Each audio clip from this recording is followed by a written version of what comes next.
everybody, and welcome back to the Green Witch Homestead. I hope you all had a beautiful Thanksgiving, and if you don't celebrate Thanksgiving in the country that you live in, I hope you had a wonderful day yesterday. As you can tell, my birds are ready to come out. We've had some temperature shifts in the last couple days that have switched more to winter temps. This is the temperature outside right now, and that's the low temperature last night at about 4:30 this morning. So we're going to do an update on the high tunnel to see just how well it has kept the seedlings alive from the frost and the freeze. First things first, I'm going to have to let these birds out so that they don't talk over me the whole time because they're very loud and obnoxious. Now it doesn't look super pretty, but this is the chicken coop, completely plastic over, and it keeps them nice and cozy.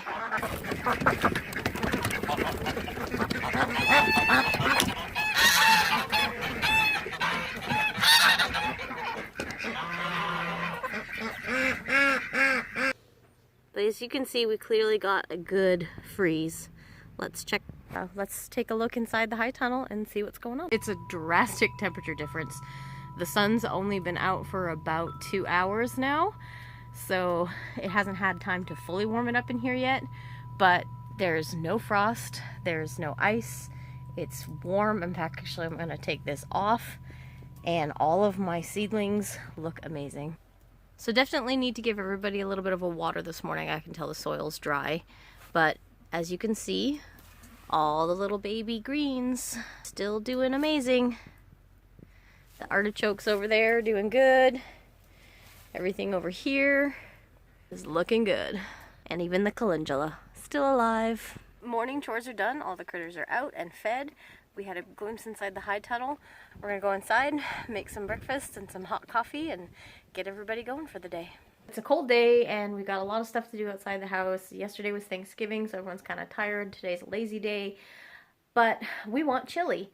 What I like so much about canning is days like this, I can do a pantry raid and just grab jars of individual ingredients that I've grown myself from our farm and just toss them in the pot, and I can get a nice big pot of chili in like half the time. That's still farm fresh and homegrown. Got my ingredients here. This is some ground pork. This is some ground deer. Obviously not everybody's gonna have access to ground deer. You don't have to use ground deer. It's just one of the benefits that we have, one of the joys that we have after deer season is getting to have deer chili. So it is something that I use. Now I will not use deer meat by itself because it does not have a lot of fat content, so I always mix it with pork. It just helps stretch everything and makes a little bit of better flavor. You can use whatever ground meat you want. You can use ground pork, you can use ground beef, you can use ground turkey, you can even use ground soy burger if that's your fancy, just as long as you've got some kind of ground meat to go in the pot. These are pinto beans that we did ourselves. This is some of my tomatoes from this year, and then of course we got salt, pepper, and this is my chili seasoning mix. I'm not a big fan of the packaged chili seasoning mixes for two reasons. Usually it's got some salt in it and sometimes some MSG in it, but it's also just not enough. So what I like to do is I make my own. My chili seasoning mix consists of equal parts garlic, smoked paprika, and cumin. Not much else. Obviously salt and pepper to taste, but I don't put them in the mix. The nice thing about doing these sort of pantry raid meals is that the most time-consuming part of this particular meal for me is browning the meat. The rest of it is just dumping the cans into the pot and walking away. The benefit of doing it with a pantry raid pre-canned items is that you don't have to wait all day for the flavors to blend and mix together because the foods are going into the pot pre-cooked from the canning process. The beans are already perfect. The tomatoes are stewed and ready to disperse their goodness throughout the whole pot. So everything, you just brown your meat, you dump everything else into the pan, let it cook for about 5 or 10 minutes, and then it's ready to go. Now, obviously, it's gonna get better the longer you leave it on the stove, and that's our first step. We're gonna put that meat straight into our chili pot. This is a one-pot recipe. I like to let mine partially thaw, and then you just put it straight into your pot and start cooking. Now you're gonna wanna make sure that you cook your meat most of the way, but not all the way at this stage. And then you're gonna drain a lot of that fat off. I like to leave a little bit in there, it just makes a nice tastier dish. Once you've drained your meat to the stage that you like it, that's when you're going to add half of your spices. The reason that I add some of the spice blend to the meat as well as to the entire pot of chili afterwards is it helps season the meat. Now, one of the worst things that you could have when you're eating a bowl of chili is to bite into a nice big chunk of meat and have it just be plain, unsalted, nasty meat. You want those spices to penetrate down in so that every bite of chili has that same lovely chili flavor through the whole thing. That's why I go ahead and add half the spices to the meat after I've drained the fats off and let them keep cooking a little bit to soak all of that goodness in. I also put salt and pepper on my meat at this stage as well, and then I add a little bit more to the chili if I need it once everything's combined together. Now it's time for the fun part. I'm going to go ahead and add all of your canned stuff into the pot. Now, I always do the tomatoes first. The reason I do that is because home canned tomatoes or stewed tomatoes be a little bit more watery than what you're expecting. So this will determine what the chili is going to look like and whether or not you strain the water off of your beans. That's a personal choice. A lot of people like to use the bean water. It adds extra flavor to the chili. But if your tomatoes are too watered down, you're going to have more of a soup than a chili. So put your tomatoes in first. See what it looks like and see if you need to strain your beans off before adding them to the pot.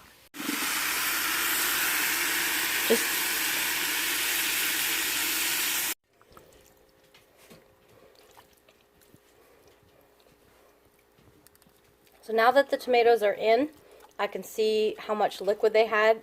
I'm going to let that cook for about maybe 3 or 4 minutes and simmer off just a little bit more of that liquid because I want my bean juice in there and I don't want this too soupy. So after letting the tomatoes simmer for a little bit, I'm going to add the beans to the pot, and then I'm going to add the spices. So I've added my beans. Just give this a nice stir. And I'm going to let this simmer, probably about 20 minutes or so to reduce down a little bit. I may go ahead and add another jar of tomatoes, I'm not sure. This looks really good though, it tastes amazing. And I'm going to let everything cook for about 15-20 minutes just to simmer and blend, and then it'll be ready to go. And that's pretty much it. And this is technically a homegrown, from scratch pot of chili that took 15-20 minutes tops from start to finish. That's a much bigger pot than I would need for the amount of chili that I cooked, but I like doing it this way because, again, like I said, when I'm doing the tomatoes, I don't know if my chili is going to be thick enough or too thin, and that gives me lots of wiggle room to add more to it. And there's nothing wrong with having leftover chili. And that's it. Just serve your chili up in a nice bowl with some homemade fresh bread and a little bit of cheese if that's what you like. Start to finish, that was maybe 20 minutes, half an hour tops. Most of the time was just waiting for the meat to cook in the pot. The chili is amazing, it's delicious, it's only going to get better the longer that you leave it on the stove. I've gone ahead, and as you can see, I've moved the pot over to the wood stove to stay warm. I'm going to put a lid on it, and we'll just eat off of that the rest of the day. Fun little trick as well, if you have a wood stove, you heat your house with wood stove, to use it for keeping your food warm as opposed to keeping it on your electric stove or your propane. You would just put it on top of your wood stove. Now you want to make sure that whatever you're putting on top of your wood stove is not directly on the cooking plate, because you're just keeping it warm, you're not cooking it anymore. So what we've done is we've taken old burners from a propane stove. We've got these old burner rings, and I just sit them on the back of the wood stove, and then I put the pot right on there so that it's not touching. That keeps it on indirect heat, which is just going to keep it from burning at the bottom of your pot. Because with your wood stove, it's really difficult to keep a constant temperature. And if you get a spike in heat, you don't want to burn your stuff. Also wanted to say I got an amazing blessing bestowed upon me the other day by a very dear friend of mine. If you all watch the Walterman Homestead, you know who I'm talking about. If not, you should go subscribe to their channel. I'll have a link down below. But Megan Walterman, she has just recently been blessed with a new vlog camera. And as some of you know, I still use my cell phone. So she took it upon herself to sell me, at a very reasonable price, her old vlog camera. So I have a real vlog camera now. And I'm just waiting on a tripod to come in the mail and get a good high quality SD card for this thing, and I should be starting to shoot on my new camera, which should hopefully be much better quality video for you guys and much better quality sound. So I'm excited for that. Thank you so much, Megan. You guys are amazing. I'm so glad that we got to know each other and we've become friends. This means the world to me. It's going to be a bit of a learning curve, I'm sure, because I can't see my face when I record anymore, but the quality should make up for that.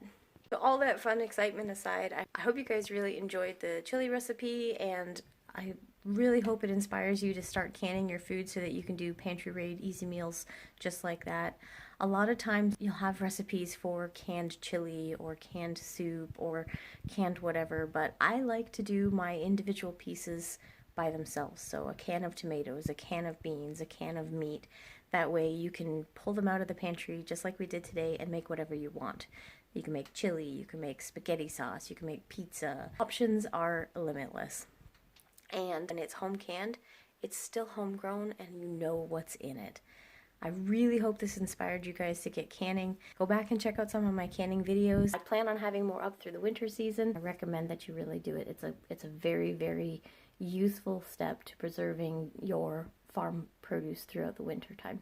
I hope you guys enjoyed today's video and are following along. Give us a thumbs up if you really like what you saw here today, and remember to subscribe. And also, guys, remember, get your hands dirty.